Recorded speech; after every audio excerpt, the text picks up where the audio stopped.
Hello friends, Kathiawadi કિચનમાં તમારું સ્વાગત છે। તો આજે બનાવીશું આપણે કાઠિયાવાડી ટેસ્ટમાં તવા ઉપર લસણ દહીંની ચટણી। દહીં લસણની ચટણી છે તે બધા અલગ અલગ રીતે બનાવતા હોય છે। તો એકવાર તમે આ રીતે દહીં અને લસણની ચટણી બનાવી લેશો તો જમવામાં ચાર ચાંદ લાગી જશે। નવી રીતે નવા ટેસ્ટમાં લસણ દહીંની ચટણી છે તે સહેલી રીતે બની પણ જશે અને ટેસ્ટમાં ટેસ્ટી બનશે। તો ટેસ્ટી ચટાકેદાર ચટણી બનાવવા માટે સૌપ્રથમ ઇન્ગ્રીડિયન્ટ્સ જોઈ લઈશું। તો ઇન્ગ્રીડિયન્ટ્સમાં 2 ગાંઠિયા લસણના લીધા છે। તો લસણને પહેલાં જ ફોલીને રાખી દીધું છે।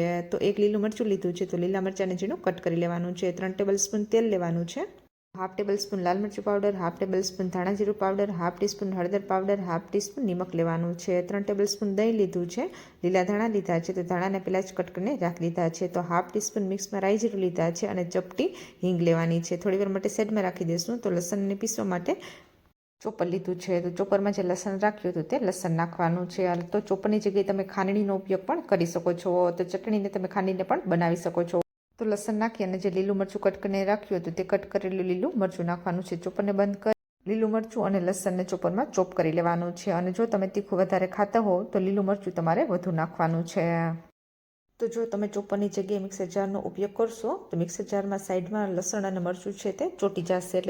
તો જો ચોપરમાં આ રીતે સાઈડમાં લસણ અને મરચું છે તે ચોટી જાય તો તમે ચમચીની મદદથી સાઈડમાંથી કાઢી અને પાછું તમે ચોપ પણ કરી શકો છો। તો આ રીતે ઝીણું ચોપ કરી લેવાનું છે।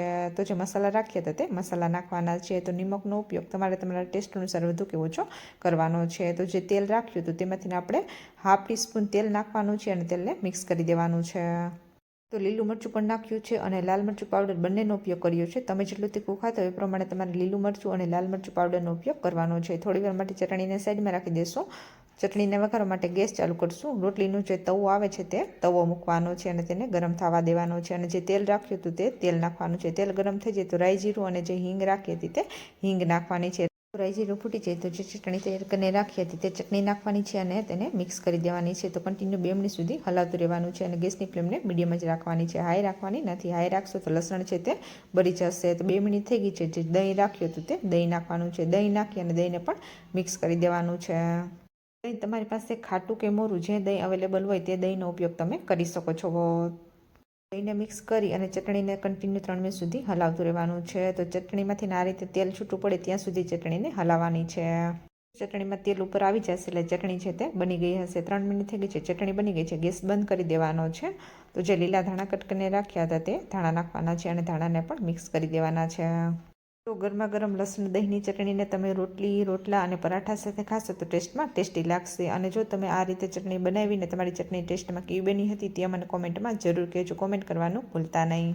તો જો તમને આ રેસીપી સારી લાગી હોય, ચેનલમાં નવા હો ને ચેનલને સબસ્ક્રાઈબ ના કરી હોય તો ચેનલને લાઇક કરજો, શેર કરજો, કોમેન્ટ કરજો। નવી જ નવી રેસીપી જોવા માટે ચેનલને સબસ્ક્રાઈબ કરજો। સબસ્ક્રાઈબ કરવાનું ભૂલતા નહીં। ચેનલમાં નવા હો અને બેલ આઇકન બટનને પ્રેસ ના કર્યું હોય તો બેલ આઇકન બટનને પણ પ્રેસ કરી દેજો। રેસીપી સારી લાગી હોય તો રેસીપીને ફ્રેન્ડ સાથે શેર કરતા રહેજો। Thank you. મળીએ આપણે નેક્સ્ટ રેસીપી સાથે।